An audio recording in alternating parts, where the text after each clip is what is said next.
Hey everyone, welcome back to On Purpose, the number one health podcast in the world. Thanks to each and every single one of you that come back every week to listen, learn, and grow. I am so grateful to all of you that lend us your ears and your eyes every single week, because you're making this possible. Our On Purpose community is amazing. And community is something at the heart of what we're going to be speaking about today. Now, today's guest is someone that I've been connecting with, messaging with for maybe the last 3 years now. And we've been dying to be sitting in the same room so we could actually have this conversation. I can't tell you how excited I am. And I've been talking to her for literally just a few moments, and I'm already excited for you. I'm talking about none other than actress and entrepreneur, Alexis Ren. Alexis, thanks for being here. Thank you so much. That was so cool hearing that. And then being here, like sitting in this chair with you and listening to that introduction. I'm so honored to be here.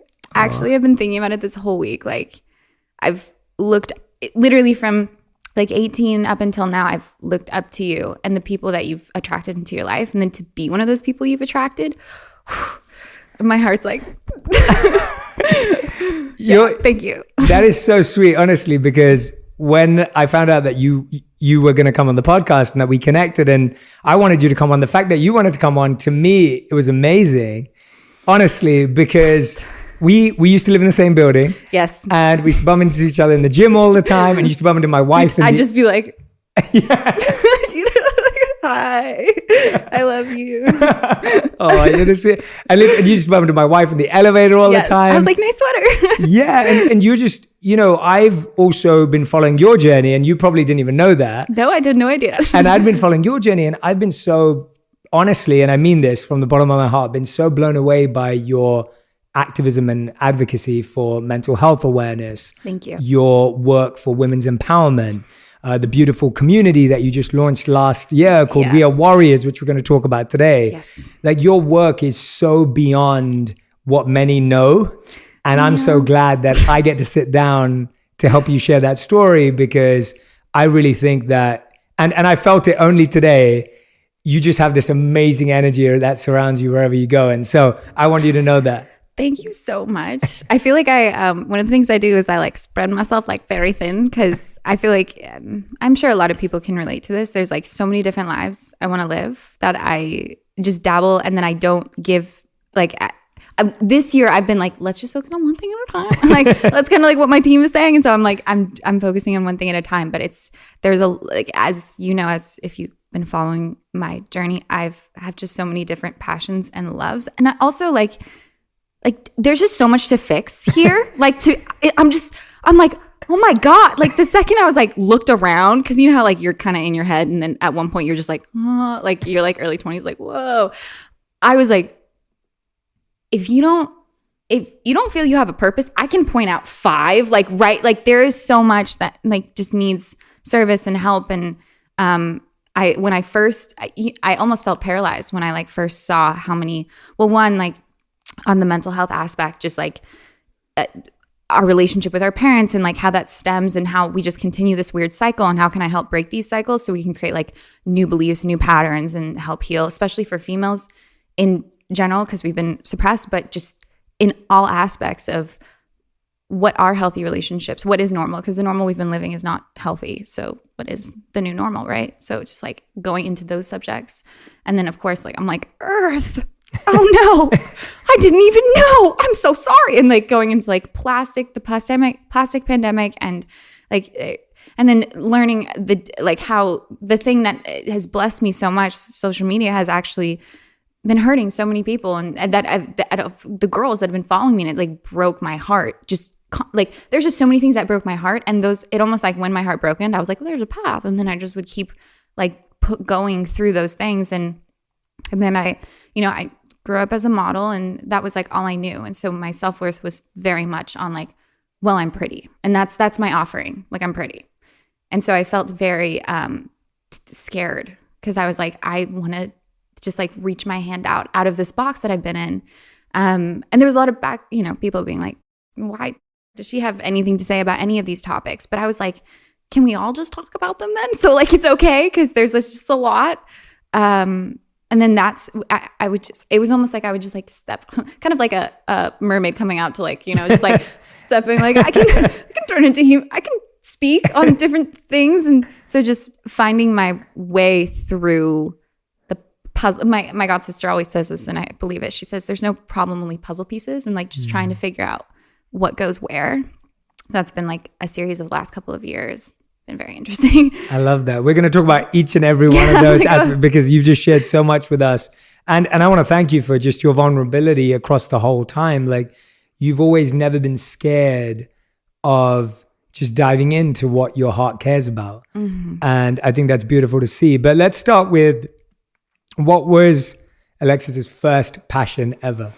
When was the first time you felt that passion, that interest, that curiosity about something, back to when you were tiny, like whatever age you want to go to? Yeah. I mean, so I was homeschooled my entire life. I've never set foot in a classroom. And so that really gave me the opportunity to just like go deep into like my own creativity. And you know, it was the three girls all being homeschooled. So there's a lot to handle. My mom. Are you the eldest or the youngest? I'm the middle child. And your parents decided to do this with 3 girls? My mom. My dad was like, okay. My mom was like, I'm doing this. She was very... I feel like the term woke is very much overused, but she, back then, like, I mean, she homeschooled herself through college. It was very, very different back in then. It was just not accepted. I spent so much time being in front of the camera, like creating music videos. Like, it was all I wanted to do. And because I wasn't around, the only people I was around were the people that accepted me. I just went full force into whatever creative thing I was doing. And it was really interesting because my mom, she was obsessed with being like, what are you interested? And then we'll learn subjects based off of that subject. So for instance, I fell in love with ballet. That was I would say that was my first passion. And she was like, hey, we're going to learn history through ballet.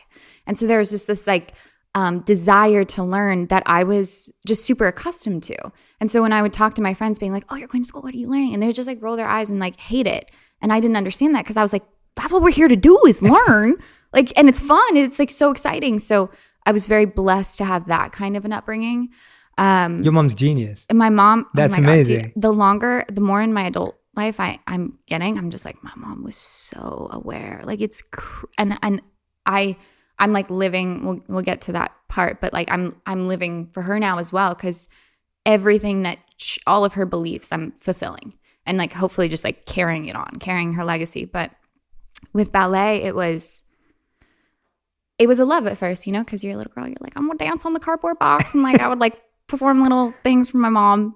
Is that the ballerina voice? Yeah, I don't know what voice that is. You're gonna hear that voice it's a brilliant. lot. Yeah, I've been hearing it like in our conversation. I love it. It's great. I don't know where it comes from. But, and so my mom was like, okay, you want to do this? You want to do ballet? So I studied for 15 years. I'm still studying now. So I would say now 24 years now I've been studying. But like it was, I stopped around 16 because, I mean, first of all, just shout out to ballet, because if anyone who is a dancer is watching this, like you guys know the type of work ethic that you're taught. We also know the trauma that you're given. So it's almost like a wand and then a sword at the same like edges, because my work ethic is out of this world. All I know is how to put 100% of myself in. And that's what ballet taught me. I had this really strict Russian teacher, Yuri, shout out Yuri. And it was just, I was constantly like, please, I just wanted to please. And so I got into this deep people pleasing habit. And that stemmed from my first passion, which was very interesting because it bled into everything else that I fell in love with. And then it almost like, and this is so interesting, and I was just reflecting on this with a friend last week, it reversed all of the work that I'd done in my homeschooling years to create my own identity. It almost, because it's like, if you're constantly like, do you like what I did? I can do it different. Let me know. Like, I can be better for you. You start to lose your identity. And so that happened so deeply to the point in ballet that I still remember the first moment where I was in ballet class. And it was just, I was at a breaking point. Because one, I think around the age of 16, 15, you can kind of tell whether or not you'll be accepted into like a company or something by just the way your body is made. And my hips were never that flexible. And I would always like just hurt myself to try and get myself there. And it just never worked. So one time in class, my teacher was just like, just grabbed my leg and threw it to the back and was like, no, and like yelled at me so hard. And my, like Wait, something they in my, threw you? he like threw, I was on the bar and he just took my leg and threw it to the back. And he was like, no, Alexi, no. And it just broke my heart because I was just like, I can't do this anymore. I love ballet so much, but I can't, this is like ruining me. And so it was very interesting because right at that moment where I was like, I don't think that ballet is for me on the level that I wanted, modeling, I was scouted like literally like within a year and a half before I quit ballet. And then that was a new path that I was like, I can do this. Like I can smile and like, like I can, this is really fun. And I remember I got signed first time. How first old were you when you I first was got signed? 14. Wow. 14. And it was like 15 was around the time I quit ballet. Yeah, I was like 15. And then my agency was like, so do you want to go live in Tokyo for 6 months to a year by yourself? I was like, sure. Like my mom was like, well, I raised you, so sure. Like if I can't trust you, then I don't trust myself. And just like gives you an idea of how amazing of a mother she was. So it was like, it almost went, to bring this all back around, my passions, I grew up so quickly from all of my, it was just like, you're an adult world, you're living on your own, you're an adult world. So by the time I was 16, I already felt like I was an adult. Yeah. An adult. And it felt amazing. I was like, Mom, everything's amazing. Like I'm doing all the things that you wanted. Like here's a new dishwasher. Like I got you. Like whatever. And so I felt on top of the world. Around 16, I was like, finally got my life. Like it just was working out so beautifully. I was working every day. And I was like, and not to go through my whole life story, but this is kind of an important story moment. We're here for it. When I think it was Mother's Day, 2014, my mom collapsed on the floor. And I was like, we didn't know what was wrong with her. Me and my sister was like, I don't know what's wrong with her. We got my mom to the hospital. And the next day they were like, she has terminal cancer. She's going to die in like a couple days. And we were like, what? And like, I think anyone knows, like, especially females with their mothers, like she was my first reflection. So like, I didn't understand. I mean, you don't understand death at that age. You're just like, I'm too close to beginning of life to understand death. And that was crazy. So I think that almost, because she ended up passing away. Well, she refused all cancer treatment. She's holistic. She was a holistic health nutritionist. So she like refused everything. Everyone was like, you're not going through chemo. And she was like, that's going to kill everything in me. Like, no, which I love her for that. She was just so powerful. And she was so stuck on her beliefs. And I mean, they said she was only going to live 2 weeks. She ended up living another like 6 to 8 months. Wow. So that's like, I was like, I got to give it to you, Mom. Like that's amazing.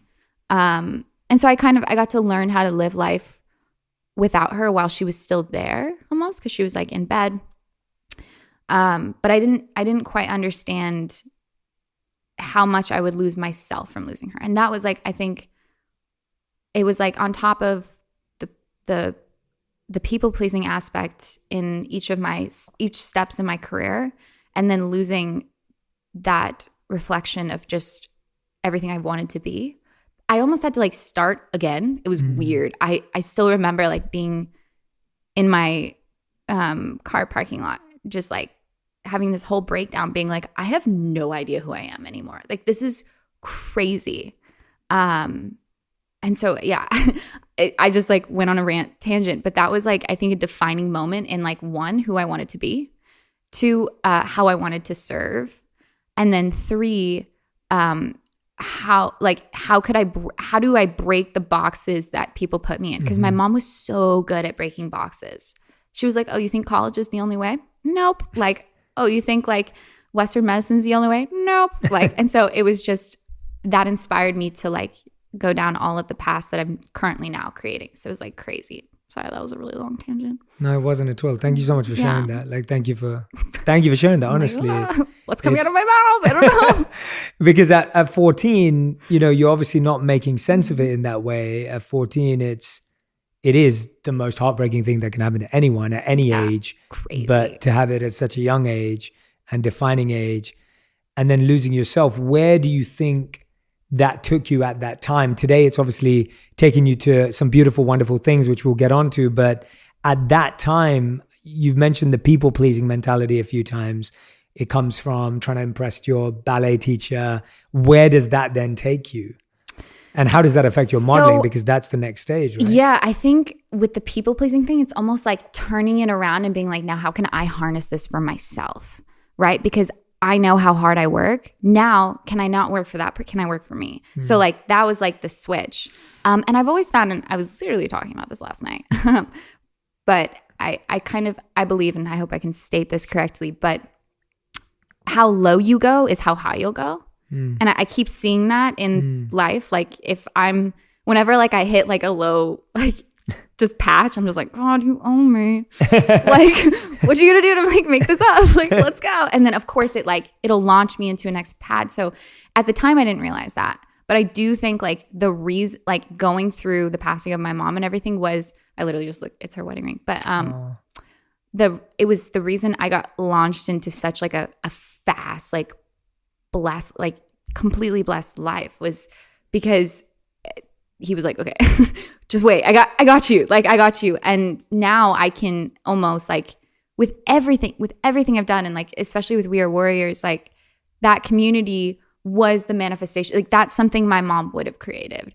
Right. Cause when I went on, because it was modeling and then social media started coming up, and I just remember photos of me when I was very, very young, 15, going viral on the internet, and I didn't understand it. And I was working full time as a model. I didn't really understand what was going on. Tell us about that experience. Yeah, that was great. I mean, I was just so happy. I was like, I'm working e-com 9 hours a day, front side back. Like I was just like, I was living like my dream because I was financially independent. I could help my mom out. Like everything was going amazing. And then on top of it, I was getting this like this attention that I never thought I would get. And so there was, it was, I think 2013 or 14, and then 2015 hit. And that was interesting because I went through my mom passing like publicly. So that was like, I think the first understanding that the second you share your vulnerabilities, it's almost like it's setting you free. That's why I always, whenever I go on interviews, I'm just like, can I think new thoughts here? Because I would like that. I love thinking new thoughts. Yes. I don't like repeating, I hate preparation. It like scares me. I'm just like, no, it's going to ruin whatever's meant to happen. I so agree. I say that all the time. I hope I help you do that today, but that's the same for me. If I'm ever being interviewed, I'm like, I want to say stuff that I've never said before. Exactly. Like that's what excites me. It's like, can this be self-discovery? It's like you're in a room with a friend and you're just like, I just thought of something. Yeah. What if like that's my I love that. Yeah. Favorite. Well, that's please go there. Yeah. Go on any tangent you want to go on. Let's see what will come out. Yeah. But yeah, so it was the modeling, and then social media came along. Instagram started blowing up. I started traveling with an ex-boyfriend of mine. We were super, super young. The reason we connected actually was his mom passed away from cancer as well. So we had this really deep connection. I would call it a trauma bond now, but it was very deep. And so we started traveling and picking up this attention. And so one of the things, I can now look back at it as an adult and be like, well, I was trying to like put him in the place of my mom, and I was trying to make him take care of me the way my mom did. And so it was just like, it was not going to be a stable relationship. Right. And so, and then we didn't know what love is. Right. I think around those times until right now, I'm still learning what love is to me personally. And so finding who matches that same understanding of connection. So that was crazy because I was trying to replace my mom with a guy, and then it blowing up in the public eye. And so I remember like we like posted this video, and then the next day it was like all over the news, and I was just like, what is happening? Like, I don't understand. And then people are like, we're calling them influencers. And I was like, what does that even mean? I didn't understand because I was like, I've been a model my whole life. And so it blew. And I honestly like, I wish I could tell you more about what happened during those years, but I think I've fully like disassociated. Like, you know how like with you just like, I've disassociated like between like 2015 to 2017. I don't really remember much, but I just remember how quick everything happened. And it was just like playing this. It was my first time. I don't want to say it was my first time acting, but it was my first time playing a role.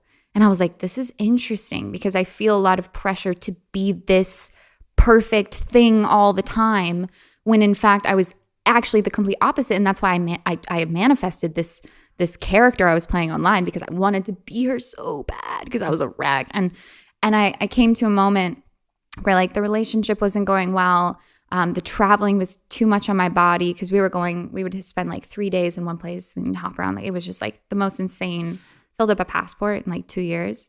So it was a lot on my body as well. And I just remember it was my body that gave out first. And my mom always told me to listen to my body test myself, always say my name over again until I can hear myself again. Like all of those things she's taught me, but I forgot all of it. I threw all of her knowledge, all of her wisdom away. Tell us some of those things. Walk us through some of those that you let go of, because I think they'd be really powerful for people listening. Okay. So one of the things that she always, whenever I would hang out with a friend, I would come home and she'd be like, "Are you there?" I was like, "What do you mean?" And she was like, "You sound like Sophia. Are you on Sophia's identity right now? Say your name." And so I would say Alexis. And she's like, "Say your full name." So I'd say my full name. And I'd keep saying it until I'd hear my voice drop like back into my identity. And then she'd body test me and she'd say, "I am Alexis." And she'd push me down and my it just kept getting stronger. I do this with supplements as well. When I'm holding a supplement, I'll hold it down and press it down to see if my body likes it or whatever it is. She was a firm. She would play The Secret in the minivan whenever we'd like go on our errands, and I'm just like, "What is this?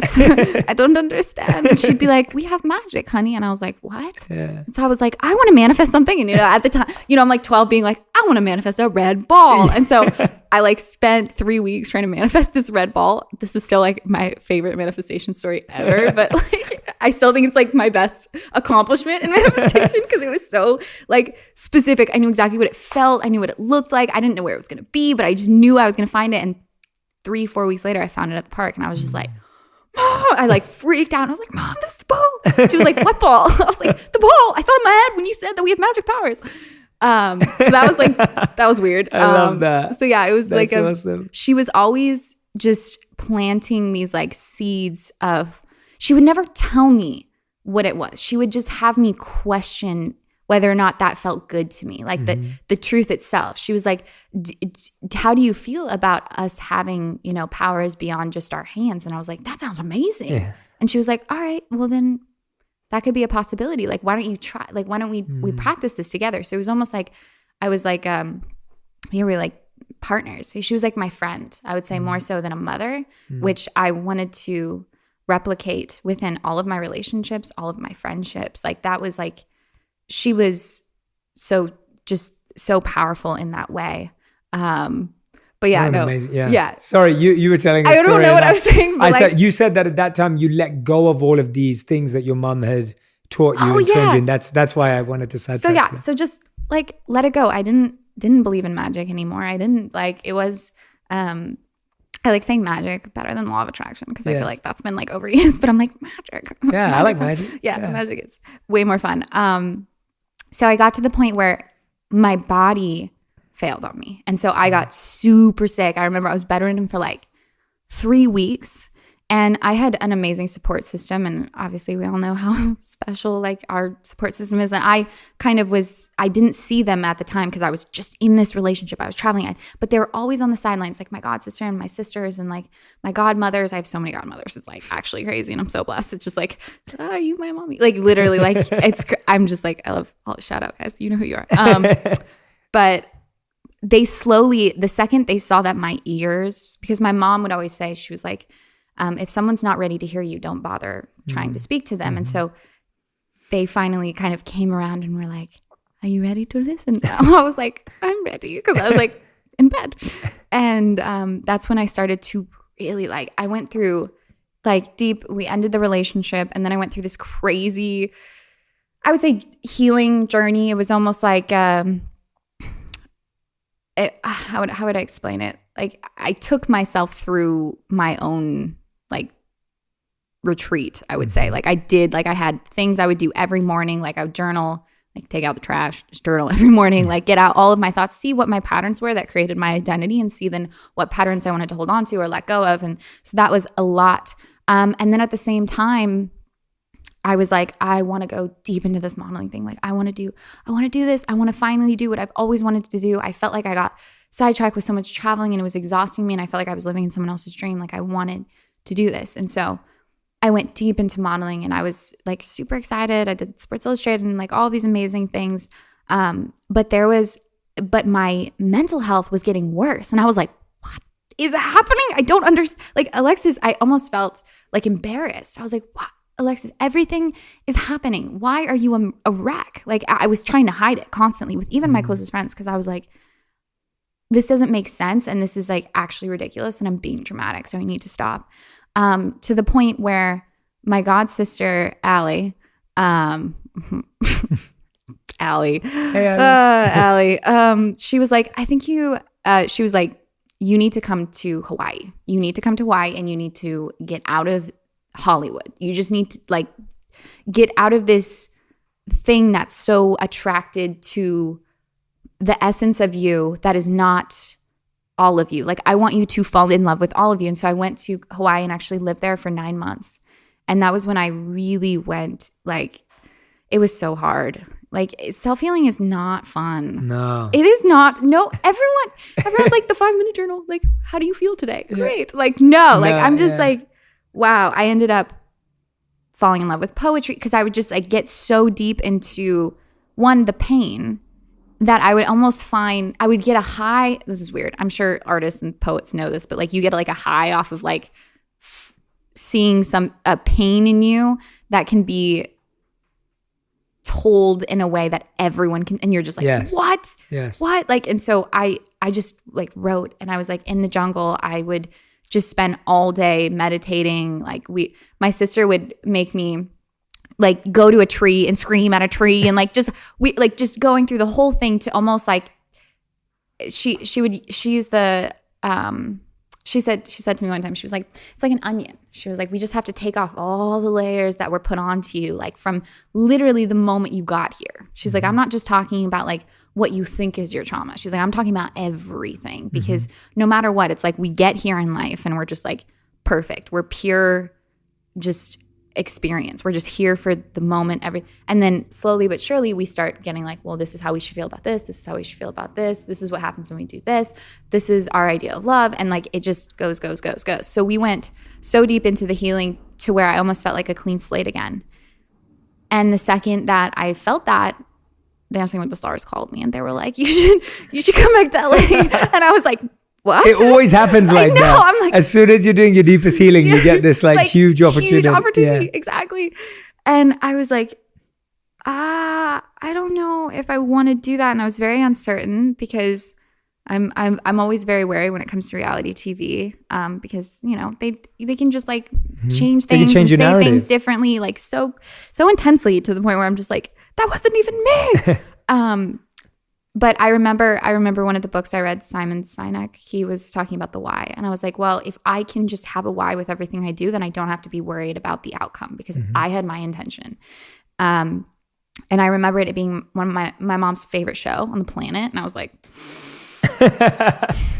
and so I went back to LA and did the show. And that was like crazy. I got to dedicate a dance to her, which was insane. And like, I was just there for the experience. I honestly, to be honest, I actually didn't want to win. I mean, you get wrapped up in the competition, but I was like, I don't want to win. I just like, but I love that you did it because it was for your mom. Like your mom loved the show. Yeah, it was so fun. I got to dance for her, and it was just like, that was a crazy experience. So it's almost like, and this is what I kept seeing. And around this time, I was questioning, what do I want to be for the world? This was around the time where I was like peeking my head out, being like, I don't have to. Can I offer more to this world than just the way I look? Because they keep telling me that's all I have, but like maybe I have more. Did you really feel that people would you felt that people's response was that that's all you have? Was that very like, was that like a visceral feeling? Cyberbullying is like a real thing. Yeah. It's had Tell us about that, because I think that you're someone obviously who's stood up for so many important causes. Like you're saying now, you've had cyberbullying, trolling, comment sections, whatever it may be. Tell us a bit about what you experienced and then how you found your way through it. And I get that it's an ongoing thing. Yeah, no, for sure. I mean, it was really helpful when I started to self-reflect, because then I could just see the pain that people were inflicting onto me. And I was like, it's almost like, if you're pretty, you can't be smart, you can't have, because it's too much. And then you're too much of a threat. And then it's like, that scares. And I was just like, it made me sad. So at first it hurt me, because I was like, they're right. Like I would believe them. I'd be like, they're right. Like I should just, stay in my lane. And then after a while, I was just like, no, the only way, and this is what I've been coming to learn with the community, is like the only way I can authentically help you is to be. That is, I can't preach to you. I can't teach you. I have to be it. And if I want everyone living and knowing that they're multidimensional beings and knowing that they can do so much at the same time, then I have to honor and see that in me. And that's terrifying, because then that means I actually have to like stop leaning, because they were right. I was leaning on this thing of like what society was telling me that I was. And so I almost had to like take off my like training wheels and just be like, you're on a bike now. You're going downhill. We have brakes. You've never used them yet. But like, this is what we're doing. And that's when I started to figure out like, no, I don't want to conquer the world. I want to like help it. And then how can I serve? Because whenever I think of my idols and just people who I look up to, you know, when I was younger, it was like the Victoria's Secret angels. And now for me, it's like my godmothers. Like, oh my God, you guys are in like actual warriors, like true warriors. And so why do you think that changes? And obviously Victoria's Secrets themselves have gone through a massive evolution recently. Yeah. Like, but why do you think that changes as you grow older? Because I think that's something that a lot of young adults, teenagers, and then when you become an adult, you start looking at your family differently, your parents differently, their sacrifice. Well, yeah, because I feel like you start to just like actually see them. Like you almost come up to like like you're not just like looking up. That's my mom, one of my things my mom implemented in me was like, you're not, she was like, I would prefer it if you call your friends' parents' names by their first names. Just like do it and see how they feel. I was like, what? So I can call him Mark? I don't have to call him Mr. you know, whatever. And he's like, no, like we're human. Like let's, I want you to be on everyone's terms and I want you to see how that feels. Well, I mean, for looking up to Victoria's Secret models, I still think like what they created back in the day was beautiful, and it was art, you know. It was just like something to celebrate, and it was a type of woman that we could celebrate. We can celebrate all types of women's, but I think it was more so their energy of like, I own this space that I'm living in. And it was new to me because I was growing up in a living situation where my mother was very much so like, let me just, she's like, it's like we're the water and she's the tub, and she's like, let me just like form to however you guys need. And so it was very much a people-pleasing complex of just like, I'm going to be everyone's everything and the perfect everything for them, which ultimately is the reason why like I think her health declined, because you can't sustain that. It's unsustainable. And then there was a lot of things that I didn't see within her. So I think for me, heroes are the people that are continually admitting why they're not, almost, if that makes sense. Like, it's just like, oh no, but not like still being like humble and stuff, but just continuously knowing that there's always something to learn. There's always something you don't know. Like my mom always said, stay teachable, always stay. You never know. Like the person who is like ahead of everyone else is the one that knows that he knows nothing, like is that kind of the vibe. And so that's what I grew up in. And so that kind of energy I started to be attracted to more than just like, I own this space. Yes. It was more so like these people who would sit in silence. And like, that's when I really started getting into like podcasts and reading. And I just went deep into that space. Because the stories, I mean, I think at heart, I've always been a storyteller. Like my whole life has just been a series of stories that I can your like mother put sounds in like an amazing storyteller. She's absolutely. And so listening to people's experiences was the best way that I learned.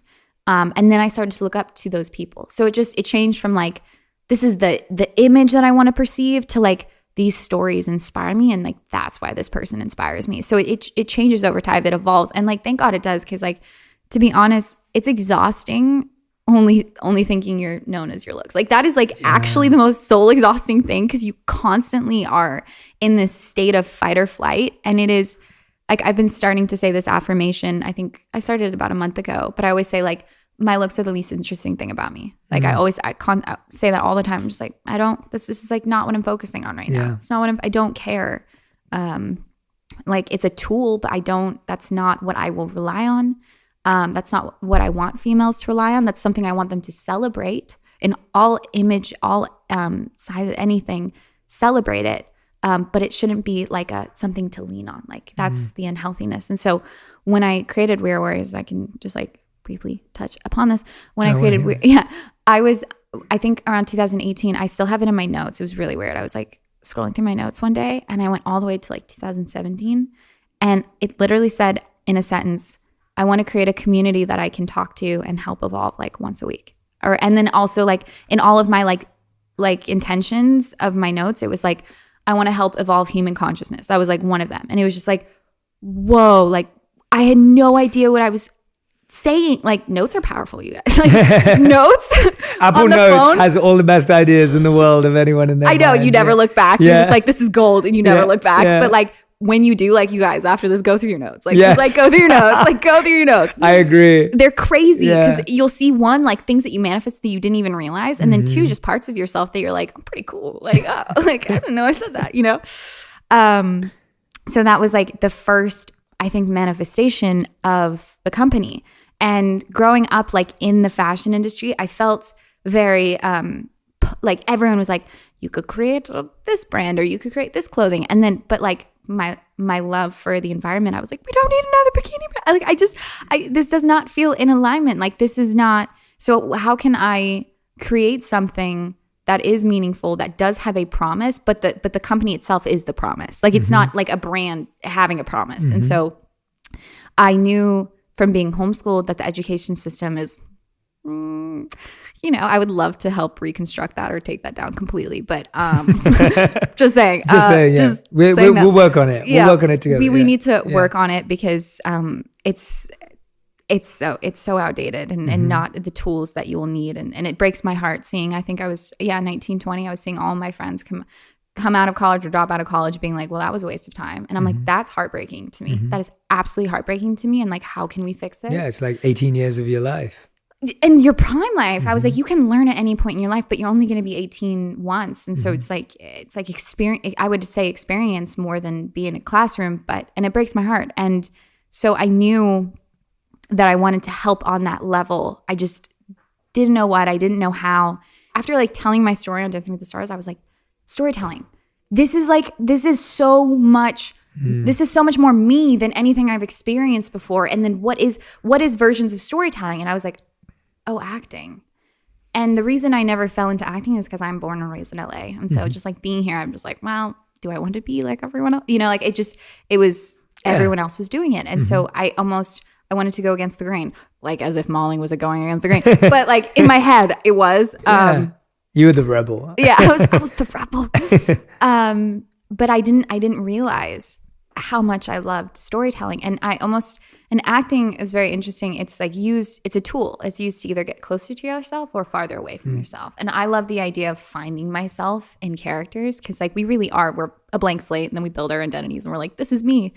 And so it's like the way Jim Carrey perceives it, I truly do perceive it as well. I'm just like, I'm so excited to like find new parts of myself in this character. And so I fall in love with it really quickly. And so that's when I was like, oh my God, why didn't I think of, and so I went on to acting and I was so excited and everything was going so well. Booked my first film and then everyone was like, hey, so there's this thing that's, people are calling it COVID. I was like, what is happening? Yeah. And I was on set for my film and everything got shut down. Like I was in Oklahoma City and they were like, we have to shut down everything. I went to New York just to like go there for a second. It was a ghost town. I was like, I've never seen this. And I'm sure everyone knows what I'm talking about, so we don't have to go deep into it, but it was crazy. And I was tripped out and I was mortified. And I'm sure not mortified. I was so mortified. I was so sad. Yeah. Because I'm sure a lot of people felt this, like things were moving and like things were moving and girls my age, 21, 22, 23, we're like at our stage where we're like young adults and like people were graduating. Like things are moving and like we're starting to really understand our career and that's truly what I felt. And then everything just stopped. And I was so sad. And then at the time I was also going through a breakup. So it was just like this horrible, like I have nothing to distract myself from the pain of this lesson. And then also you have to let go of something that you now have fallen in love with. So it was like two things I fell in love with that I had to let go of. And I was like, oh, never God, easy. God, yeah. And then global pandemic around that. Yeah. And then it was like, I was texting are you guys okay? Yeah. Like what's going on? So that was really crazy. And so my god sister, once again, was like, hey, you should come to Hawaii. Like, I'm here. I have a Hawaii house. is your place. It's me and Hawaii have such an interesting relationship because she's like, you ready to come home? I'm like, no, I don't know. I want to be here in Hollywood. And she's like, you need to remember. I'm like, no, I don't know. And so it was like that again. And so I felt that happening again. Yeah. And I was like, no, I just went through this in 2000. I don't want to do like a rebirth. Like, I don't want to go through any pain, even though I was already in pain and clearly I needed to go and fix some things and within Alexis, myself. you got to say, Yeah. Yeah. And yes, I went back to Hawaii, and it was actually it was amazing, but in the beginning it was very hard because I basically had no idea what I was doing. No one did. I felt horrible because I was miserable, and yet I was in a beautiful place. So that was like, there was this guilt as well of not being able to enjoy it, and I didn't feel right complaining about any of it, but I was just in a lot of pain. And that's when I started to go back to if I'm feeling this way, like who else is feeling this way, and who else has been feeling this way for a very long time. And so We Are Warriors just kind of started. It's interesting. It started as a workout program. I was just like, I'm just going to create a workout program. But with this workout program, I'm going to be doing live calls every week with the girls to talk to them and keep updated with them. And the first live call, it was very much about the workout and stuff. And then the second live call, we just started kind of talking about like life and beliefs and experiences. And I saw the opportunity that I had. I mean, I had hundreds of girls on this live call, and I was like, this is the kind of change. And I think, and I've said this before, and I'll say it again because I believe it so much. We think impact is like so much about numbers and views. And if we don't have 1 million views on this video, it wasn't a success or whatever it was. But in retrospect, that kind of impact does not work at the same of having 30 girls on a live call and I'm talking to them directly about their trauma and their experience. Like that, I know for a fact, and like, not to get in my head of myself, but like, it's just so powerful and profound. It's deep. It's real. Yeah, it's depth. Yeah, it's real. And like, substance. I know that my conversations with that girl is going to help them be a better friend, a better mother, a better, like everything. Because I'm helping change their fundamental beliefs and helping them work through their trauma. And so I didn't know that I could even do that. But because I went through my mom, because I went through all these things, I can look at pain as pain and be like, now how do we want to approach this? What's the story you're telling with the pain? And then what is the actual pain? And so like separating the two and then figuring out how we heal both of them, it's very interesting. And so I felt like there was something there. And so I just slowly started to grow it. I guess. What I love about that though is that I think what you just showed there is sometimes you just have to start. Yeah. Like you don't know exactly what it's going to be, but if you really care about it and you're present, it's going to teach you how it needs to evolve. Exactly. And now, not to talk about numbers, but to show how much it's grown. It's like you've got over 3,000 people in over 70 countries. It's and crazy. it's amazing. It's Congratulations. amazing. Thank you so much. When you first told me about that, and I remember seeing the articles in Forbes and just seeing the coverage, and I was just thinking, this is amazing. Like, this is so special. And today when I'm here listening to your background and your mother's coaching of you and schooling of you, and I could see just how present she is and her wisdom is in your life. Sure. I'm so excited for you to be sharing her through this as well. No, and that's what you said, that this is what she would have done. Yeah. Tell us about what you're doing, and you're like, oh, this is what my mom would have done. Like, tell us a bit about that. She has taught me that it's not about trying to help 1,000 people. It's like, it really, and this is so cheesy, but like I keep saying it to the girls as well in the live calls. I'm like, you guys, if you can just make someone smile in an elevator, life will be a lot better. Like, we're at the point where it's just like, let's just enjoy this experience. Like, I know that there's a lot going on and I understand that, and we need to help where we can, but we're all suffering. And so we should look at that. Like, suffering is like what we connect on. And so then how can we break through like the veil? Like, if I can just like crack a joke and make someone laugh, like almost like break the character of like, I'm just the guy delivering food. Like, that's so healing. And it's like having an honest, it's like you're fueling people up. So it's almost like you can be chargers for these people, like you can. And so I am being chargers for the girls so that they can go out and then be chargers for everyone else. And so that's one of the things my mom implemented, and she was the best listener on the planet. Tell us about the community more. Like, tell me a bit about like, you know, what are the ways in which We Are Warriors is helping the community? What kind of sessions do you have online? What are the kind of themes and topics? What are the format and structure? Because I'd love for our listeners to get involved. Yeah. And I'd love for them to have an opportunity to hear about it from you. Yeah. So We Are Warriors, it's like a educational / personal wellness community. So I think communities are the future of social media, or at least I hope so, because then it's like a group of people having a common goal that they can accomplish together. And I think like communities with goals is like a very powerful thing. And that's what I've been seeing. And even being homeschooled, I was in a community of homeschoolers. So it's just like very powerful. So We Are Warriors, it's a set of different challenges each month. I like the idea of challenges because it gives us a finish goal, like a finish line. And it's exciting. And so for instance, like last month, and we tackled different subjects as well. That was one of the things, because when I think personal wellness, I think there's like a 365-degree approach. And I do think fitness is a huge thing for girls, just having the motivation. Like fitness is like keeping up with my routine and my body has been the reason I am who I am today. And I understand that, but we think of it as vapid. We don't think of it, but like it actually creates, it sets up the day for me. And so creating a community where the girls could do that together was very special. So, but then I wanted to like expand on that. So like in April, we had Nicole Lappin for the finance challenge to talk about like taxes and stuff. So I just wanted to take girls through courses that I know will help them, that are actually going to help them. Yeah. And it's almost like filling the gaps of the education system. Like whether it is talking about like, we'll have a whole month on mental health. We have right now we're in beauty month right now, where I have like one of the top skincare women in the world. And she's like here having live calls with these girls, talking to them and coaching through them. And then for me, I can tackle more of like the spiritual aspect of like, well, why is this manifesting on your cheek? Let's look at that. And like having those deeper conversations where we can really tackle every essence. Cause I realized it was like, it doesn't matter if you work out every day. Cause if you hate yourself, it's almost like there's a huge wall in between you and your goal. And so it has to be both. You have to have the manifestation with the physical action. And so I'm just testing that with different subjects.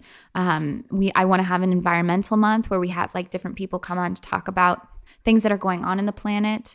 Not something too overwhelming, because what happened to me, I went deep into the plastic pandemic and I almost got paralyzed. Like, tell us about that. Like, how can you get so involved in something that it actually paralyzes you?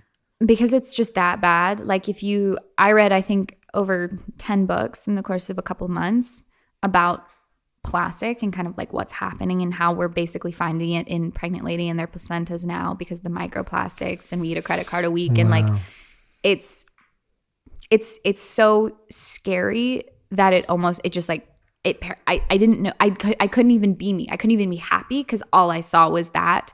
I was like, okay, well, maybe that's not the approach, because what happens is like you paralyze and then you just want to forget about it. And so I want to like slowly like ease them in, not so much about the facts, because the facts are really hard to take in. Yes, we'll talk about facts, but it's more of like, what are the little things that we can do? What brand can we bring along that backs this, that can partner it? And then we can all just kind of get better together. Like, is the vibe for me is like, let's just get better little by little together. Like, it has to be together though, because what I've seen with the girls is like, and what's cool about the community is like they host their own live calls too. Like I'm not like, if a girl, for instance, we have one girl who's going to law school, and she's like, anybody who like wants to learn about like law and or That's has amazing. Conversations, and so they'll have that. They'll have conversations. So it's almost like I didn't want the community to feel like they're looking at experts. Yes. The goal is that they find their inner expert, and then they can kind of like shine in their own live call. And that's when I've seen the most transformation, because they can actually put it to practice. Absolutely. Which like I don't see school does for many people. So that's the transformation that we've been seeing, is just one, the connection that these girls have is actually crazy. I'm so honored to be a part of it and like facilitate the space for them to be all best friends.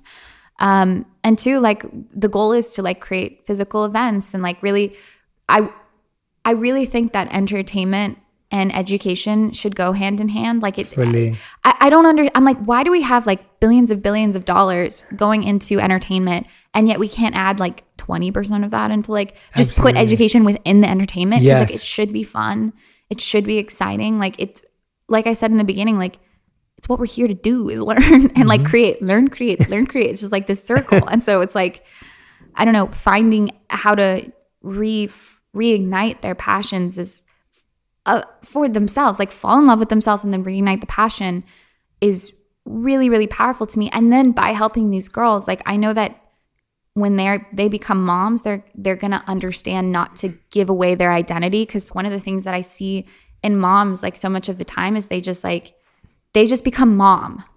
And I'm like, no, you're still this girl before you were a mom. And you're still, and I think one of the things that I wish for all of this to help is to make sure that these girls continue on with who they are.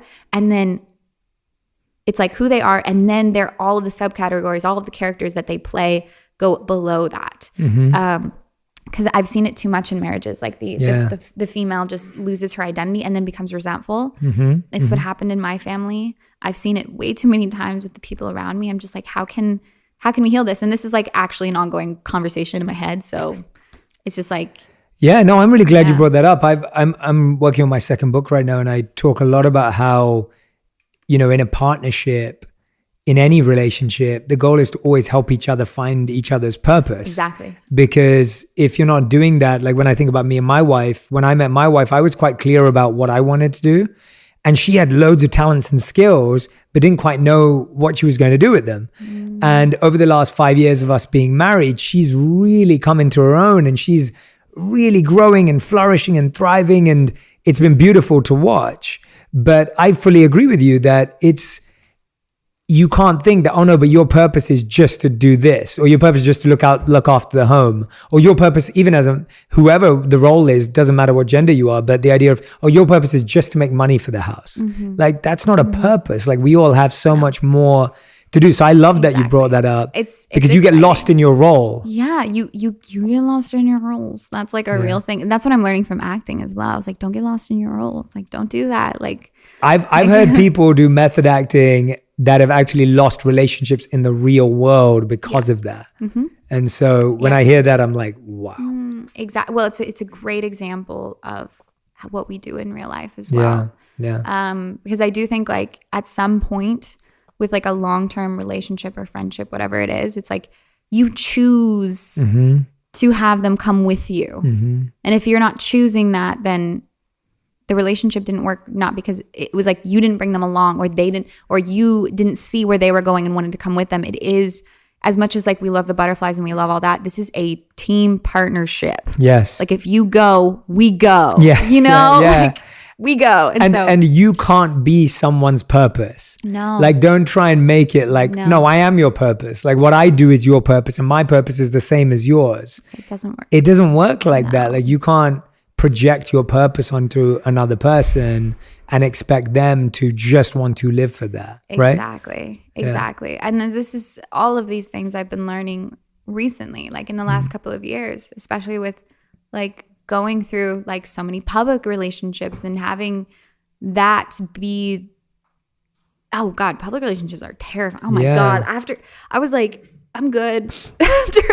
After my last public relationship, I was like, I'm good. I'm so good. I'm going to just be me in my own little world.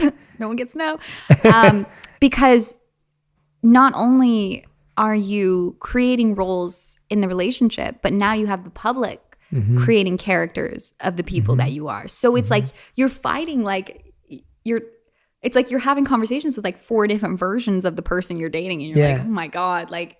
And half of them aren't even real. I know. I was like, it's like a foggy mirror. You're just like, hello. So that's been really interesting. And then I always feel that relationships are the best reflection as to where you are, right? Because they're just like, I'm just your walking reflection right now. That's why we're in this together, right? So I always get excited because I'm starting to just meet so many amazing people. And I think that's like what I've been learning as well is just like, there's no villain anymore. It's like we can stay together or we can leave in good faith and good heart. And like, it's not, in high school, you're just like, they broke my heart. What? Now it's just like, all good. Like you did me a service by leaving because you were being disservice to me and you for staying because you didn't feel. So it's like at the end of the day, it's all perfect. Like it's all perfect. Yeah. And then trusting that, like. What helps you trust and accept that when most of our minds hold on to but it could have been like this, because I feel that's what it is, right? It's always this battle between imagination and reality. And a lot of us prefer our imagination, but then we have to, and then we have to deal with reality. And I read something, actually, I want to read this to you because I think you'll like it. Oh, wait, let me find it. I have to read it to you because I don't want to mess it up. You know, it's you know, when you like try and say something, you mess it up. So this is by Johann Wolfgang, and he said, few people have the imagination for reality. Ooh.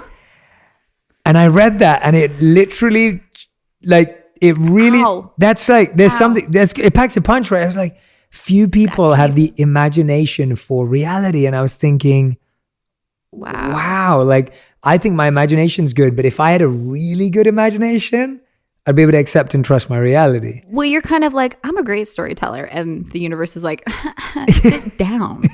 Sit down. You can tell it later once it's over.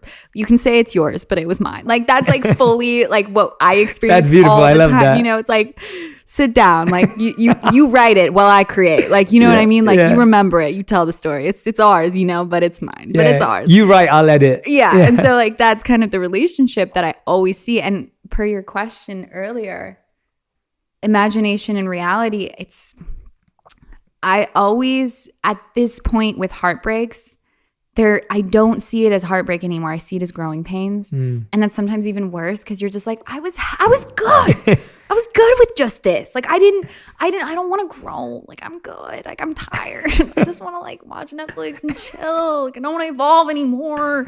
Even though I like just got here in retrospect, but like it's still. And so if I look at it as growing pains and then, you know, because we're all artists. And so what I'll do now, and it's actually so intoxicating, is I'll write poetry, I'll write music based off of the experience. I mean, we know all of the biggest artists in the world are like, let me tell you about my heartbreak. And then they blow up because of that. And I'm just like, that's in all of us. And so every single time that I have a new experience of heartbreak or just not working out or whatever it is, I'm like, there is gold in this pain. There's gold in this pain and I cannot wait to get it out. I'm just like, woo. So I get this weird, like I get heartbroken, then I get really excited. So, and it goes back and forth. It's almost, and I always tell people, I'm like, when someone leaves your life, it's okay to feel like you're grieving a death because the character that they played in your life is not there anymore. And so you are grieving someone that's no longer there. Like you are, like when I get broken up with someone I truly love and I'm crying and I'm in that space, it is very similar pain to when I lost my mom. And so like I always reassure, anytime like my girlfriend comes to me and she's like crying and sobbing, I'm just like, this shit is valid.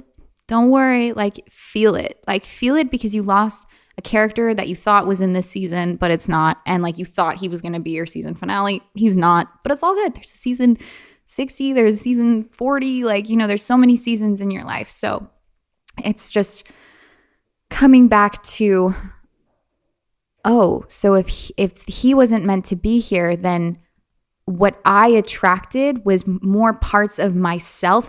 I became more me because he came into my life. And that is the biggest blessing I could have ever asked for. Like I am a product of everyone that I've dated. And I've fallen in love with them. And then those parts that I fall in love with, I took them for myself. And so I'm getting to the point now where I don't grieve it anymore because I'm like, well, the person that I was in love with, I became. And so that's so interesting how even if that person wasn't them, no, the parts that you thought you fell in love with, like how powerful it is. Like relationships always fascinate me because I've always been a relationship girl, and seeing how much people grow after relationships. It's like, I mean, you guys have ever seen like Don't Break a Girl's Heart? Do you know what I mean? Like it happened. I just watched my sister do this and I'm just like, ooh, she's gonna be so good after this. Like I'm so excited. Like I get so excited for her because like I love it. Upgrade, like girls get hotter. Like it's just like it's such a vibe. I get so excited because it's almost like the fire. It's like it breaks your heart open so you can light fire. And I'm just like, yes, like let's go. So it sucks. It always sucks. But once again, like back to that same belief that I had, like the more he pulls you back, it's like a slingshot. He just like launch you forward. So I just, at the beginning of 2020, I was just like, oh, this is painful. This is painful. I wonder what's going to happen. And now it's like, I can honestly say I've helped more people than I ever would have imagined. And I'm also like playing with this belief, and like I think all companies should, is like, can we just like stop this idea that like a company or a brand living forever is success? Because it's not like, it's not sustainable. Things evolve. And so I always tell myself, I'm like, whether this company stays, whether it does, that's not the point. That was never the point. The point is I've helped, I would say over now, like 10,000 girls truly, like actually help them, like speaking to them, talking to them one-on-one. And that I will carry with me. They will carry with them. Like that's good enough. So it's like, it's almost like, this is good enough. It's okay. It doesn't have to last forever. None of these things have to last forever. I feel like we're so, in companies in general, even though this is a community, but like companies, it's like, we're so thirsty to just be the monopoly. And I'm like, no. Yeah. What is this world going to look like if we're all trying to be monopolies? We can't. Yeah. Like, are you good? Are you safe? You have a roof over your head. You can host people. Like, you're good.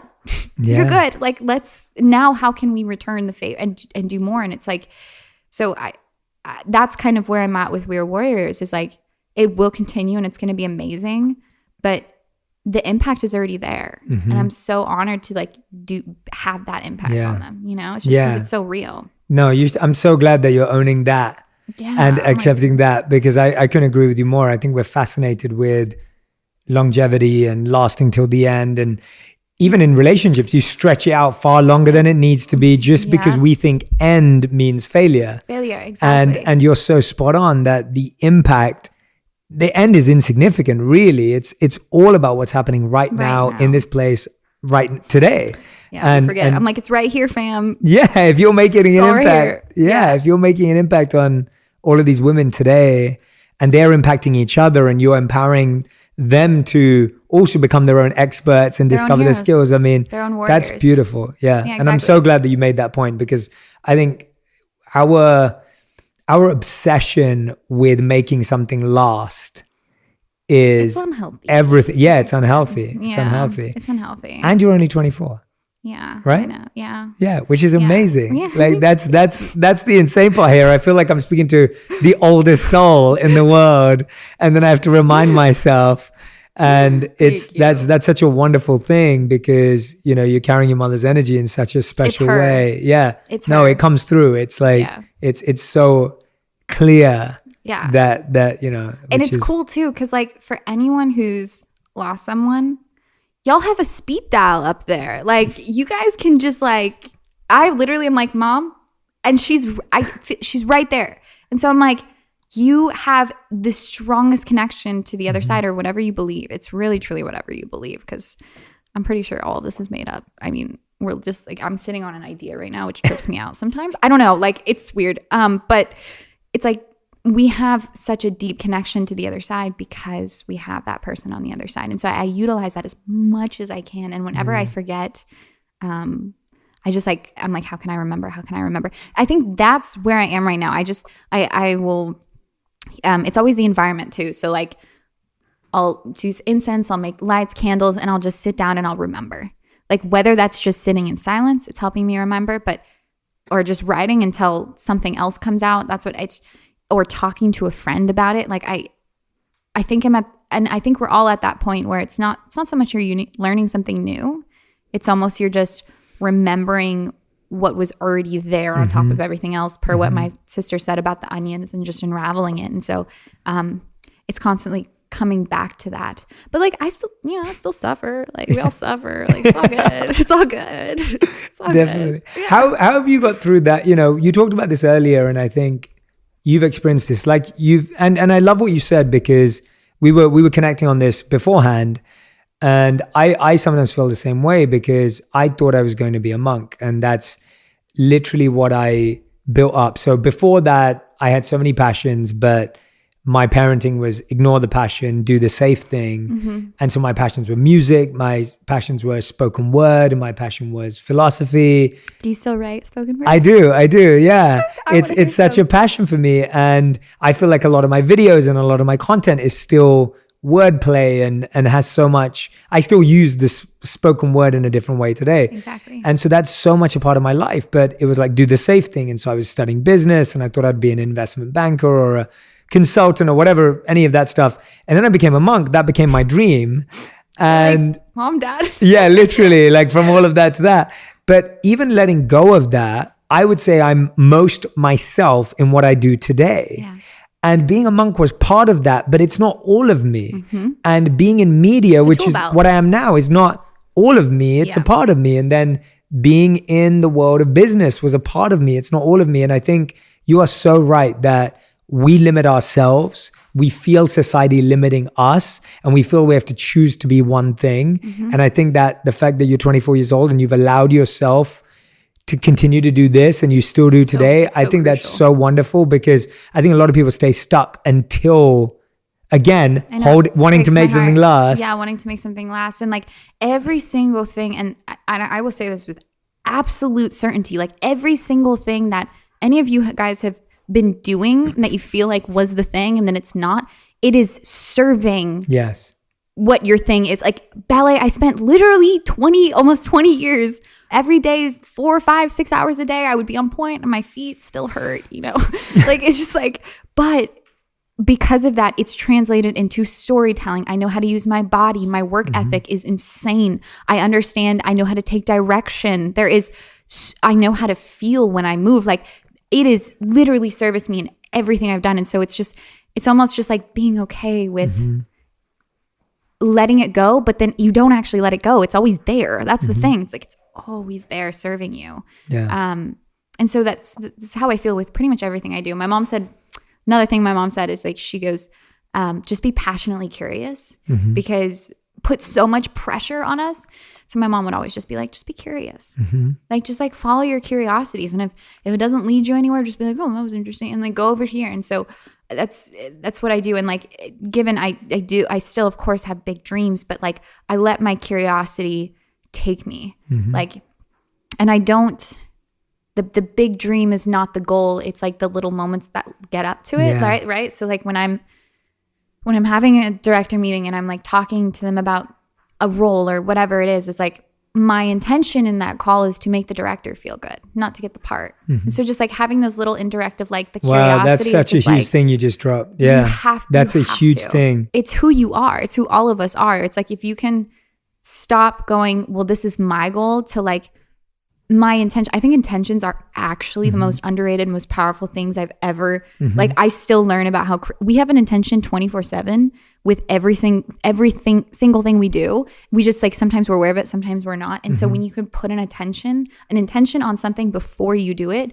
it's crazy how powerful it is. So it's like, I always make sure, because at the end of the day, and this is kind of what we're all looking for, I think even more so than the diploma, than the thing and then the degree, is someone that we connect to, someone that we feel close to, someone that we almost feel like we've already met before. Like that essence comes from the intention of making that person feel connected, not from, I hope I'm right for this, I hope I'm this.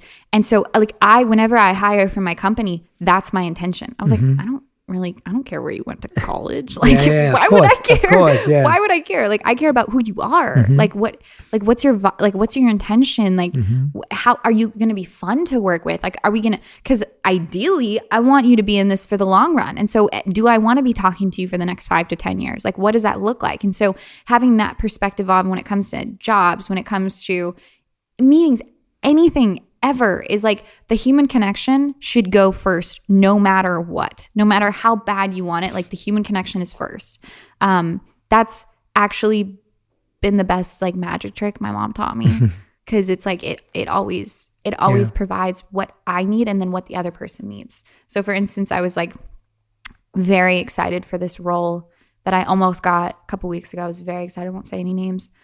And he was so sweet, and we were talking, we were having such a good time, and I really understood the character, and it was really great. But then, because I'm not very experienced in the space, he was like, we're going to choose someone else. And I was like, that's completely fine. But then I was sitting in meditation and I had this urge to write him an email. And I didn't know why, because my goal wasn't necessarily to get the part. I just almost felt like the connection of me and him wasn't finished. And so I just sent him a thank you. And I was like, thank you so much for speaking, giving me your time, like learning about me, because who I am matters, because you need to get to know if I fit the care, like all of these things. And because of that, it almost solidified our relationship. But that wasn't my intention. My intention was just like, this isn't over. I don't know why. And I'm just going to sit down and see. So like listening to, almost like letting it overpower whether or not what happened. It's like, if you don't feel like it's finished, like go in there with the intention that you want to just solidify the mirror that you guys are reflecting towards each other, as opposed to like the opportunity that's kind of on the sidelines. Yeah. So that's been a huge tool. Huge. It's like actually like probably the reason I'm here, to be honest. So shout out Tool. Shout out Tool, did you just say? I love that. Today I've discovered how funny you are, which is great, which is really awesome. So I love that. We're going to have so many memes made out of this interview for you. No. There's going to be so many great ones. No. Alexis, is there something that I haven't asked you about that's like on your mind? You're like, I have to share this. I want to say this before we go into the final 5, but I want to know if there's anything that you're feeling intuitively as you are. Just thank you so much. Like, actually, thank you so much. I'm going to get teary-eyed just like saying it, but thank you. I feel like, I don't know, it was weird. Like once I finally solidified this podcast with you, something like clicked inside of me, and I was like, oh, like I am becoming the person I want to be. And so just like, thank you for showing that to me, because it really, I just thank you. I just like words they're not it right now. So, but thank you. Yeah. So just, that's it. That's all I have to say. I love that. I love that. That means the world to me. And I'm hoping that synergy and synchronicity continues. And, this is the beginning of a great friendship. So that's my hope. I really believe that, honestly, the podcast for me has either been a place where I had a lot of relationships offline that people didn't know the types of conversations we were having. And so the podcast was a great way of me sharing, hey, I'm really good friends with this person. This is what we talk about. Yeah. And I want everyone to hear it. And then it's also been the opposite, where it's been like, here's someone I'm really interested to get to know. And I wanted to start a friendship. And so it's like perfect. Yeah. And so the podcast for me has been so much more than, and it's what you're saying about a community, more than a company or a brand. Like the podcast for me is not a show. Like that's not the point of it. Like it's a way I can get to know humans that I'm interested in or I find interesting, and help people learn about them. So actually I should be thanking you because, I think sitting down with you today has just completely blown my mind and opened up my mind to just so many possibilities as to how someone who's navigated so many stressful situations. And I think the closer you get to it, the more you realize how hard it is. So when I was a young kid, and I grew up in London, I knew no one in the entertainment industry. I was not in LA or Hollywood. Everyone in my area was, not going off to work in anything to do with the world I'm in now. Yeah. And because of that, you look at people and you go, oh, well, life must be easy for you. You guys have money. You guys have fame. You guys are attractive. Life, why are you complaining? Right? And as I've got closer to the industry, closer to people that I coach, that I work with, clients of mine, I've only just had more compassion for everyone. Both the people that are like me sitting back there judging, and then both the people who are in the situation, because I realized we're all just feeling some type of pain. And the more we can rise to that point without judgment, the better it's going to be for us, because we can evolve together. Yeah. If we expect anyone who's successful to be always happy, then what we're saying is, when I become successful, I have to always be happy. And that pressure is just right back on us. It's interesting how that works.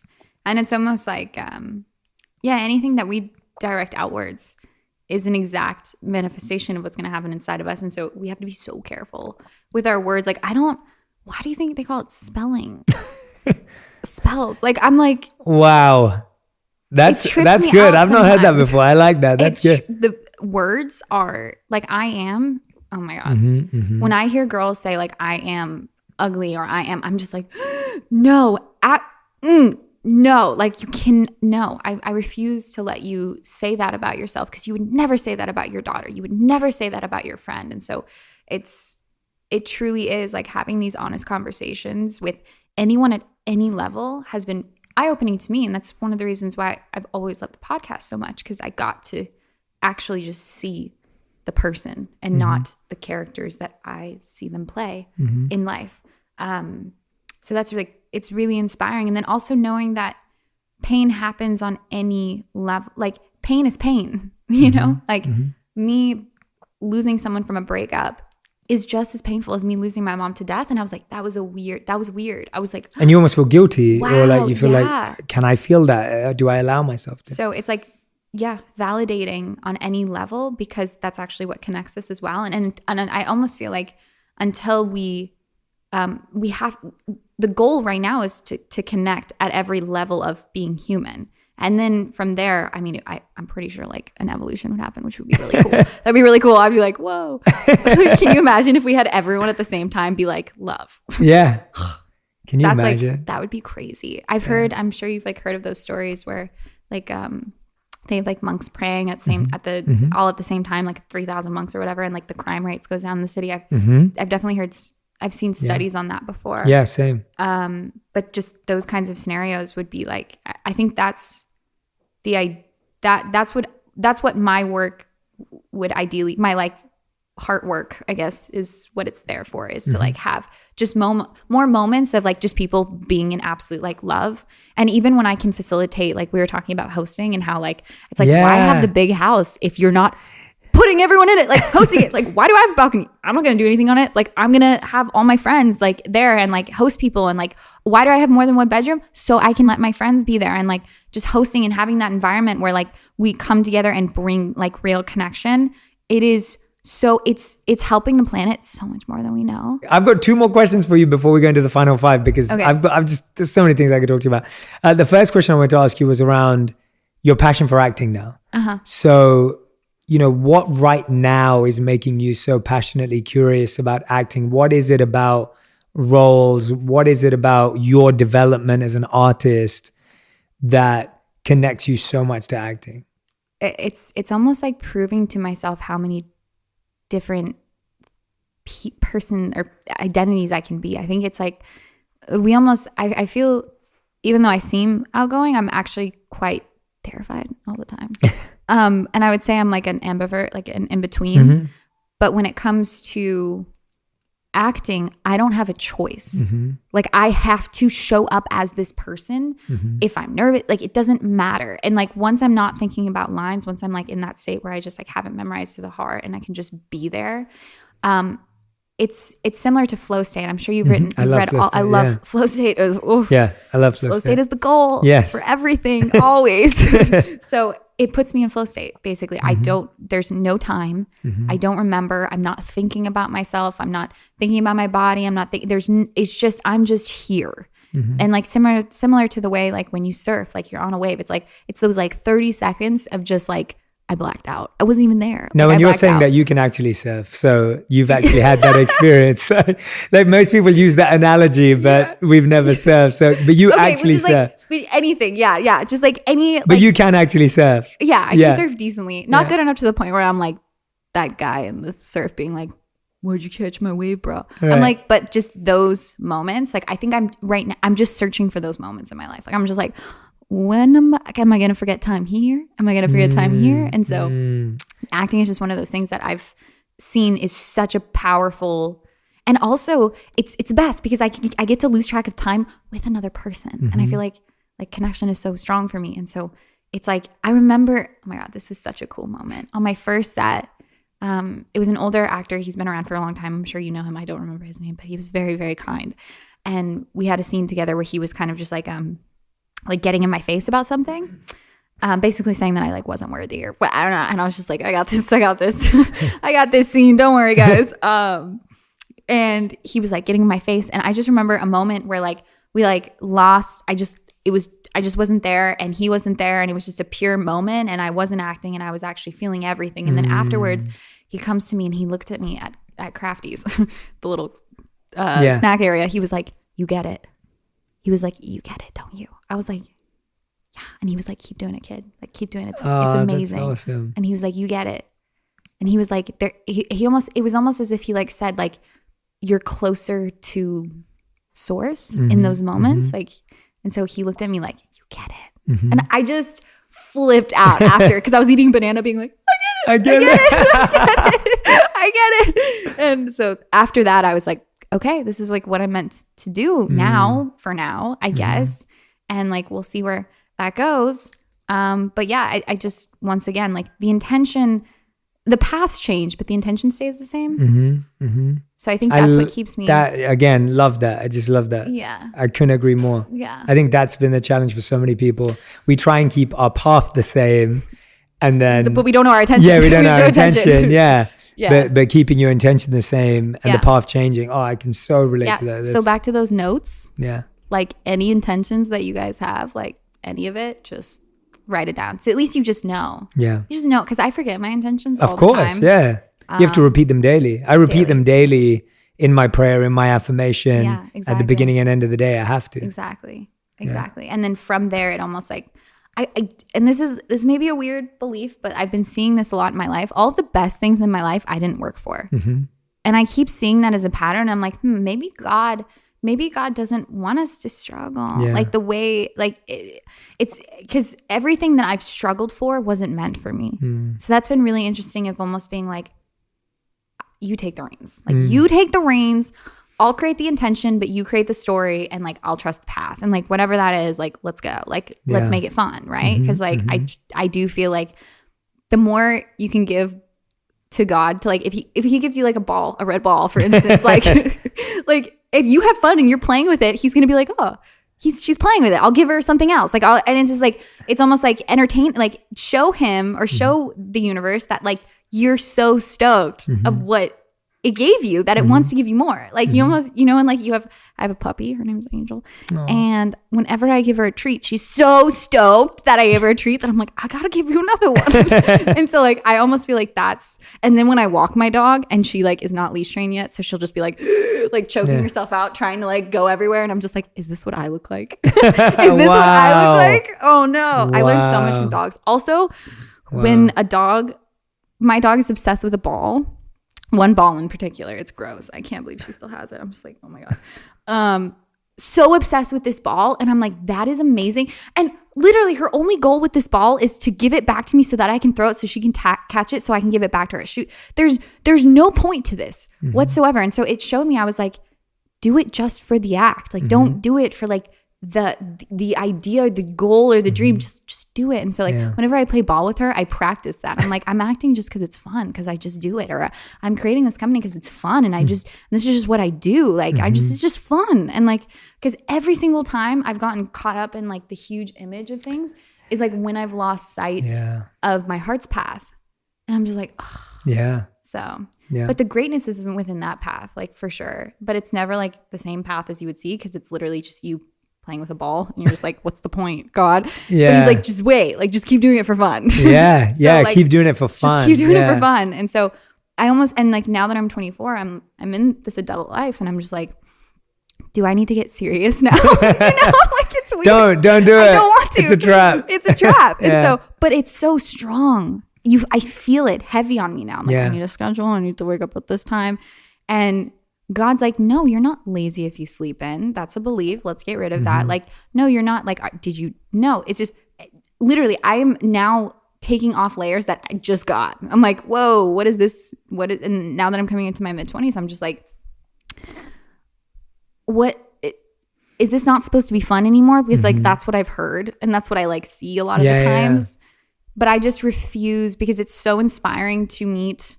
I have a few friends that are like, I would say like in their 50s or 60s, and they're like children. Having the best time of their life. Having the best time of their life, and everything works out for them. Everything works out for them. And I'm just like, that is, if I'm going to tell a story, I'd rather it be like that. Yeah.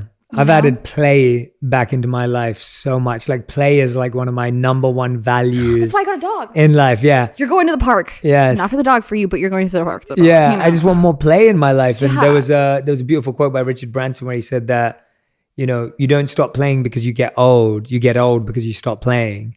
And I love that because it's been so big for me. I'm at a place in my life where I'm like, play is a huge value. And it sounds insane and people don't get it. I just got back from Miami. I was there for 2 weeks and we were on a really busy schedule. We were working from like 8 a.m. to 9 p.m. every single day. But at 9 p.m. every day, we'd go and play paddle tennis from 9 to 11. Yes. And I felt like a kid every night where I was just waiting to be out on the paddle court. And I was just like dying to have you ever played paddle tennis? Okay, it's amazing. I am the biggest advocate of this sport. I've introduced many. But play is just such a big value for me now. Yeah. And even when I'm with friends, I'm like, what can we do that's playful? That's playful. Like I've been doing crazy things with friends, like archery and like painting lessons and whatever it is, because I just want to play. You just want to play. And it's where we create new passions. Yes. Play is where we create new passions. Ooh, and so like also that. boredom. I always am like, boredom is so valuable, especially now with our phones and like all of this instant gratification. And we've heard a million times and it's all known now. But like for real though, like I can't even drive without being like, don't text and drive, but look at all these billboards. Yeah. It's weird. I'm just like, they're telling it, and it's just all of this is everything is trying to get your attention. Everything is trying to get your attention, like to the T. And so I'm like, okay, how do I work against this? And it's only going to get probably more intense, I would assume so. So that's like literally, I'll say it again. That's why I got a dog. That's like fully why I got a dog. Because I was like, I need something I'm going to get bad news on the phone. And I'm like, okay, bye. And then the dog's just like, okay, here. So you know how like in any like Disney like movie, like Pixar, whatever, there's always a sidekick. Yes. Tangled, the chameleon. Like there's a bunny and the abominable snowman. Yeah. There is always like this really funny comical relief. Olaf in Frozen. Olaf. Yeah. Spirit animal. Yeah. I was like, I want a sidekick. Like I want that idiot that's just like running and hitting a wall while I'm trying to like do business. Like we need that. Like that's we need so that. Cool. Yeah. So like movies are so powerful in the way that they like they give us characters to like replicate. And so I've almost like whenever I watch a movie, I'm just like, I like that character. Like that character is really cool. Like one of the shows that I actually like loved growing up with was Entourage. Yeah. Okay. I've got a funny story to tell you about Entourage. Oh my God. So I was a monk when Entourage was famous. So I never watched it. So I didn't know what it was. So my wife just made me watch Entourage. So we literally just finished it. It's one of the best shows ever. It's so amazing. Yo, they're just vibing. I would watch it. I would watch it again. I loved it. I literally just watched it this year. So. Exactly. And so it's like you have like the characters around you that are just like they're so needed and you don't know why, but they're so needed. Like they're so important to the story. And that's how I look at all of my friends. I'm like, you guys are so like creating your show like is like in a healthy way, of course, because but it's taught me a lot. Like as much as Hollywood is very toxic and dangerous in ways, but it's also a great way to get to understand how you want your life show to go. Like it's just like I can find parts of myself in different like have you watched Dave yet? No. Oh no, I have watched it. I watched the first season, not the second. Gata? Yeah. I need a Gata in my life. Like he's so funny. I was just like he's just like he's there, always making jokes, always there, always holding it together, always holding strong. Like you need that and sometimes it's you that's that person, but that really helps me just like understand the thing I'm doing. So, but the sidekick thing is like actually, you guys, like it really helps. Like I can't tell you how many times where I'm like so upset and then Angel like rolls over, it falls off the bed. Like just I love it. The funniest thing. It's just amazing. I love it. All right, Alexis, I'm going to take you through our final 5. Okay. These are the fast 5. So you have to answer them in 1 word to 1 sentence maximum. That's all you can say. Okay. So you can use actually, one. I didn't even read these. You can, no. You didn't read them. No. You shouldn't. You shouldn't read them. Okay. Okay. So the first question, and I changed them on the day anyway. So it doesn't matter if you do read them because I just ask what I want to ask. Okay, let's go. Okay. So question number 1 is, what is the best advice you've ever received? I would just have to bring it back to what my mom said about being curious instead of passionate. It takes the edge off of so many, so much pressure. Yeah, it's just like, just be curious and stay teachable. Be curious and stay teachable. Awesome, great answer. What's the worst advice you've ever received? Like you can only, I'd say like you can only be one thing in a life is like. I've just been taught so much that like you're an accountant or you're a lawyer or and now we're living in a world where it's like, you can be all of those things. You can be all of those things. And so I just saying like, oh, you can only be one thing in life is probably the most wrong thing anyone's ever said to me, for sure. That's a great answer. Great answer. All right. Third question. In one sentence, explain what is your current purpose or intention? I think my intention currently would be, I almost want to say in this, and it changed honestly this week, is to just share more of myself by learning about myself publicly.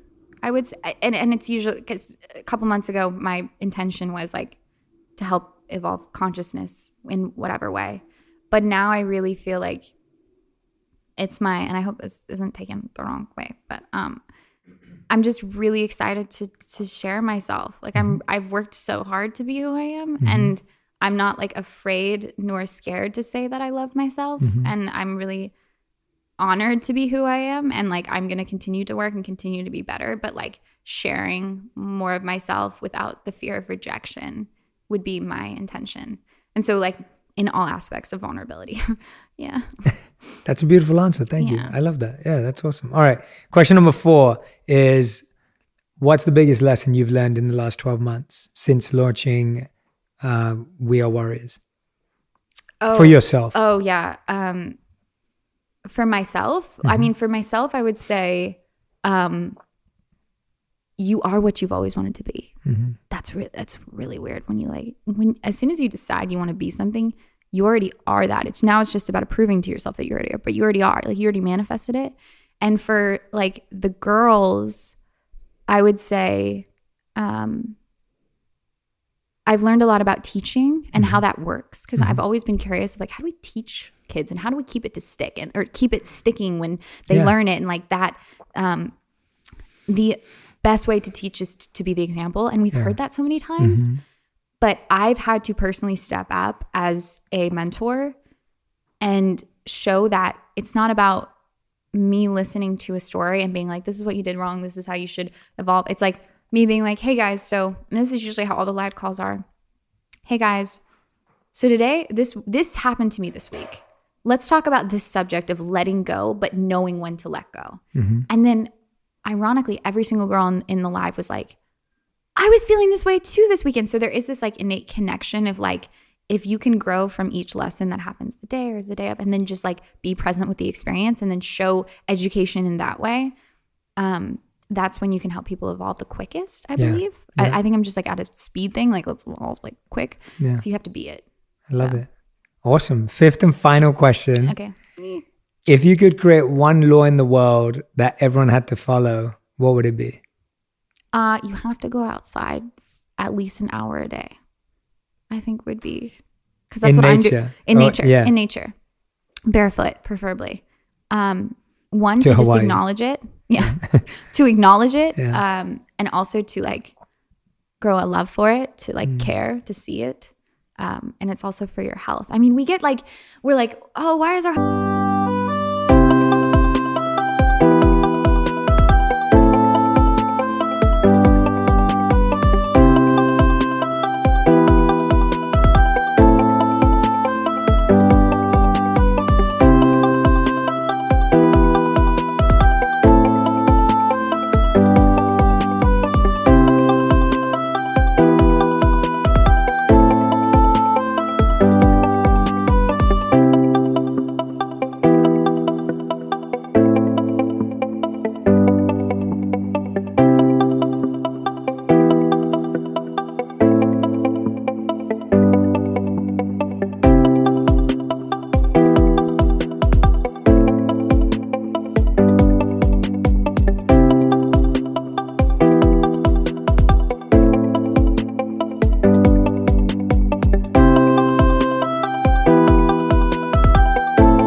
declining? I'm like, when we're eating fake food, we're watching fake things, we're we don't have the best air anymore because of even plastic itself. Like there's a lot of things that we have to combat now. Our water is not that good. Like there's so many things that we find invisible, but it's like always there. And so making the most of it, even if it's go sit on a rock, talk to an ant. Like I've done very weird things when it comes to nature, but like it's very like. What's the weirdest thing you've ever done? I'm asking you a sixth question. I'm breaking all my rules. What's the weirdest thing I've ever done? Talking to an ant. Well, one time I like would talk to a tree for like an hour. So that was weird. That was like, I was very outside of my comfort zone. Do you ever do it when you're like doing something so weird, you get goosebumps? And Yeah. You're like, Alexis, for sure. Stop. Like, for sure. But you feel like it's activating something. Like whenever I get goosebumps, I'm like, something's happening. Yeah. And so I pretended the tree was like Mother Nature. I mean, I guess it is. I didn't pretend, but I pretended it was like, Pocahontas with the tree. Like that was like kind of what I was trying to go for. And I just like talked to it for, I would say about an hour. And it was the most like beautiful thing. It was also really cheesy and stupid, but it was, just having a conversation with nature herself was really cool. It's beautiful. Yeah. Everyone, Alexis Ren, that's your final 5 done. Everyone, if you want to go and join the We Are Warriors community, we're going to have the link in all of the descriptions. Wherever you're watching this, listening to this, please go and join the community.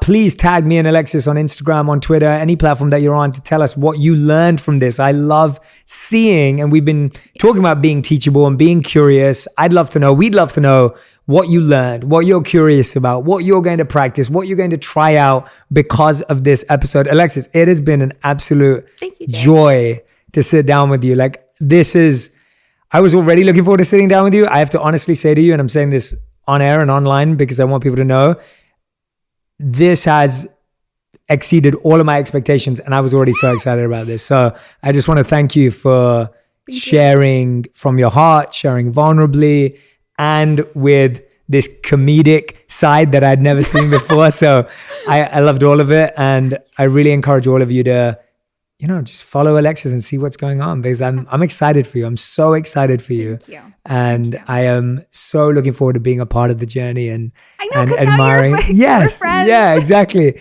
And cheering. So I'm looking forward to that. But thank you so much. Thank you, Jay. Appreciate it. Just talking about forgetting time. We've been talking for 2 hours. Whoa, that's cool. See what I mean? And I love that. I just want to leave that with everyone. That thing that Alexis said blew my mind. Like, it was really powerful. So she said something about, one second, there were 2 things now that I was saying there was one thing. There were actually lots of things. There were lots of things, but there were 2 things. There is gold in pain. That really stuck with me. You said that. There is gold in pain. And the second one was that, like, being passionate or being curious about something is when you forget time. Mm-hmm. And that's what we just did. Like, I literally looked down and I'm like, you've been here for